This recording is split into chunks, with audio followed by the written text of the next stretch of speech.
The drama continues in Los Angeles. And, of course, we're waiting to see if the Cavs make any other moves this offseason. Our next guest is going to be able to give us the spotlight on both those things. ESPN LA, ESPN NBA. The man, the myth, the legend, the guy that I will absolutely text if I need tequila recommendations because he's never steered me wrong once. George Sedano appears now on the North Olmsted Chrysler Jeep Dodge Ram hotline. George, welcome to the show. Hey, guys. Thanks for having me. Well, it's great to have you here. I will say, we like the drama. Does does the city of Los Angeles like the drama right now? I think they're kind of over it, especially knowing that we're kind of closer to the end here, regardless of what transpires this season, whether it's one more beyond this or whatnot. But, yeah, I think LeBron is very much a lightning rod here. I don't think he's ever truly been beloved here. I think that the smart fans, and there's plenty of them, particularly the ones that go to the games, they appreciate what he's done. But, you know, social media is a weird place, right? And fans, I think there's a sect of the fans, right? Like a section of the fans that have been like Kobe fans that have always just kind of looked at him as an outsider, as a rival or whatnot. And they'll just never accept him. It's funny because everything he said, or Rich Paul said in this statement, is what every Laker fan kind of thinks already. Like, he's basically implying the team is not championship good when you look at this roster. And it's hard to argue that they are, at least in my opinion. Like, I think he's right. So, like, I said this on my radio show yesterday. I'm like, what is LeBron saying that Laker fans don't agree with? They just don't agree with the messenger. But they absolutely don't think this roster, at least for the most part, most people don't think this roster is championship good, especially in the Western Conference. I mean, so if that's true, then the door should be open for LeBron to leave, right? Look, I don't, you know, I guess Brian Windhorst said it best, right? Where he said, like, I unlocked the door. The door's not open. But I would feel a similar sentiment. Like, I don't think it's a 0% chance that he leaves, right? I think that it's more than that, perhaps. Now, how much more? I mean, that's all subjective, right? But I do think that he wants to see what the team looks like, and I don't blame him. Like, you know, it feels like this team, at least based on reporting, is looking, quote unquote, towards the future, like Rich said, and this plan of like preserving cap space for the next couple of years. And I know it's not like traditional free agency where guys just sign into your cap space, but having cap space will allow you to absorb perhaps players or a player that you're interested in regarding roster construction. And that makes it easier. It certainly facilitates things. And that means you have to give up less player assets as opposed to draft capital and things of that nature. And I know that's a little bit in the weeds, but anyway, they've kind of prioritized having flexibility in regards to their finances. And I'm guessing he's like, hey man, I just want to win. Like, this is the end, or at least close to it. Like, I want to try to win. And why wouldn't you try to win when you have LeBron and Luka on your team? Is there a drop-dead date for this passive-aggressive civil war between the Lakers and LeBron, where if there's not, it's just going to go on infinitum? No. I mean, listen, now he's done things like this during the season. Like, you know, I mean, listen, I have said to Laker fans, though, and I've said it to the Lakers if they're actually listening to me, they lived a very charmed life regarding LeBron. Like, the passive-aggressiveness, okay, whatever. It is what it is. It's kind of always what he's done. But like in Cleveland, particularly that second time around, it was like aggressive. I mean, I'm sure David Griffin could tell plenty of tales, you know, sitting, having some beers or tequila, as you mentioned earlier, and tell you about the challenges. While it was certainly, you know, he certainly provides the opportunity to win championships. And certainly at that time he did. You know, there is a level of stress that comes with having to deal with LeBron's demands on a very regular basis. Like, you remember his time there. I'm sure as well as anyone, right? Like, you guys lived it, where it wasn't just the off season; it was the trade deadline, and there was always pressure to add more and more and more. And the Lakers haven't had that pressure from LeBron in the way that the Cavs had to deal with it. What do you think Luka's rooting for? I don't know. I mean, LeBron's like his guy. Like, he grew up loving the guy, you know? So I think Luka's kind of like in this weird spot where, let's just say like you've got like a friend group, right? and you've had this friend group, right? Like you're all of a sudden you're all good, right? And then two of the three are not, right? And you're just kind of there trying to be like cool. And that's kind of Luka right now. Like he's kind of this third wheel that's like, hey, LeBron and I are cool. Like the Lakers and I want to be cool. Like it seems like we're cool. They're cluing me in on stuff. But I kind of feel weird because I really like LeBron. So it's just a weird spot they've put him in too.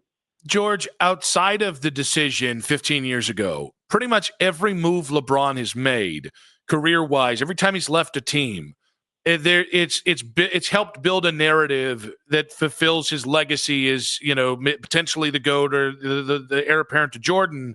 So if we say in a year, LeBron is still capable of being the guy that brings a championship to a town, where would winning his final championship and maybe his final season help LeBron's legacy the most? Well, I think going back to Cleveland makes all the sense in the world. I've never felt LeBron should go to a fourth team. So I've always said if he's going to leave the Lakers, it should be Miami or Cleveland, and Cleveland making the most sense by a large margin. So, and the Cavs are ready-made. I don't know what those machinations would look like, and obviously it's way more difficult with Cleveland because they're dealing with the second apron stuff. So, making a deal is tough because you can't aggregate salaries, and it makes things way more complicated. You need to involve more teams, which certainly complicates things if you wanted to do something. But I think the problem was everybody in the league, for the most part, was caught off guard by that statement that Rich Paul made. Now, the Lakers were clued in that there was a statement coming, and so was Luka. I don't know if they knew the exact wording that would be in that statement. But, yeah, I just think everybody was caught off guard, and perhaps there would be some inquiries or more inquiries because my colleague, Dave McMiniman, has reported that there have been some inquiries. And I think it could have been even more than that, more than what we've already seen, if people kind of had an idea of what it is he wanted to do, or if this statement was even coming prior to it being released, whatever it was now, a week or so ago. Well, let's pretend it was Garland and Allen in the mix and some other, maybe Max Strus or something like that. But the main core is LeBron, it's Donovan, and it's Evan Mobley. Is that a title contender or even title winner? Yeah, I think so. I mean, the Cavs are the current odds favorite to win the East at the moment, if I recall correctly. I think they're at about a 55.5 win pace, according to ESPN Bet. And you give them LeBron, Donovan, and Mobley, and I think they're the best team in the Eastern Conference. I don't see a team that's better than that. And, maybe the Knicks, I guess, sort of could compete with that. But I'm not a big believer in the Knicks as a championship team. I think the Knicks have been pretty lucky now that Indiana is in the state that they're in, and the Cavs are really the only team currently constituted built in a way that they could get in the Knicks' way. And I actually think the Cavs are better on paper. So you add LeBron to that mix, you take out Garland. I guess you'd have to figure out how to replace the two guards specifically. And, you'd have to get another center, right? And there's ways to do that. Mobley could play center, I guess, if you really needed to. But yeah, I mean, look, I think if you had those three pieces, just to answer your question, yes, I think they'd be the favorite to win the East. And I think that they would be near the top of teams that can win the title. I think they wouldn't be where OKC is, maybe not even where Houston is, but they'd be kind of in that next group of teams. George, LeBron has made no secret he wants to be an NBA owner after his playing days are over. There was a recent Forbes report saying the buzz towards an NBA expansion franchise in Las Vegas is grown, and that LeBron is quietly putting together a group of investors to try and make a bid on that.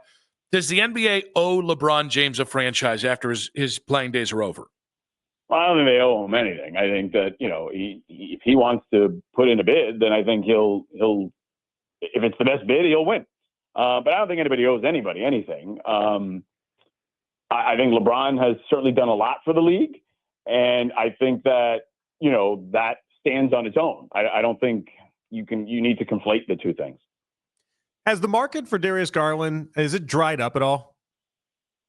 I don't know. I mean, I think he's a very useful player. He's a really good player. I mean, he has some drawbacks, right? He is not a good defensive player, but if you put him on the right team that has a bunch of wings that can defend and bigs that can defend, like, you're good. Like, the problem with the Cavs is that in the playoffs, you're only as good as your weakest link defensively. So you have to make sure everybody out there can guard their position as best they can, right? Or at least not be someone that's a liability. And I think that, at the very least, in regards to the way I look at them, even if they were healthy, and they weren't, so I don't think it was a fair assessment what we saw at the end of last season.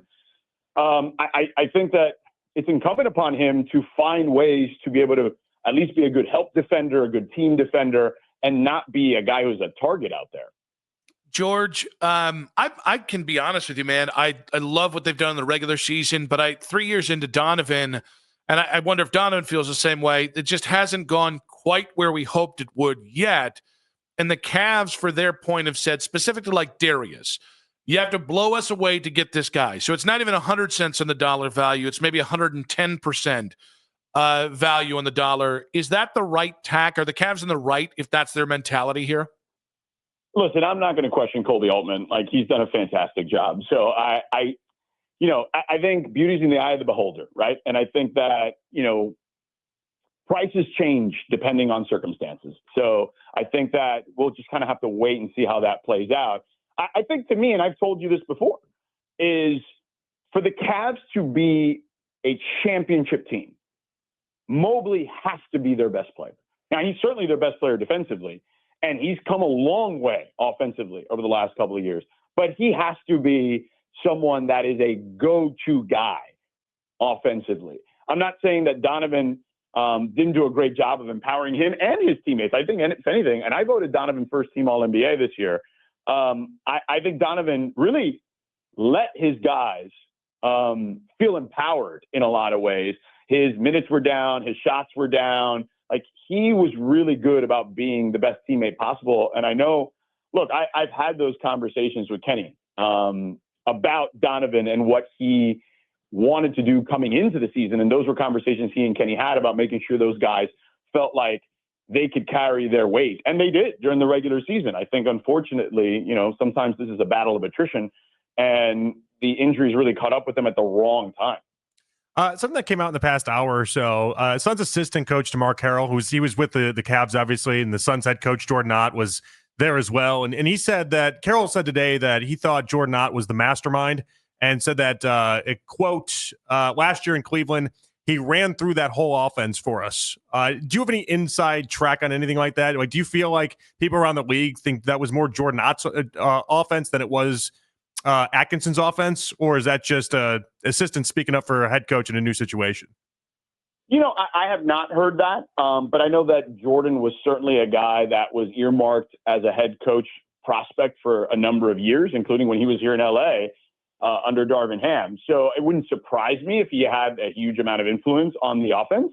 But Kenny has also proven that he's been pretty darn good wherever he's been. Like, he got a raw deal in Brooklyn. Like, that team was not a good team, and he made them very competitive in a circumstance where they shouldn't have been competitive, and then got the boot because the stars that were there didn't want him basically at that particular time. So, I think two things can be true. I think that Ott could be a fantastic offensive coach, and I think that Kenny has certainly proven that he is a hell of a head coach.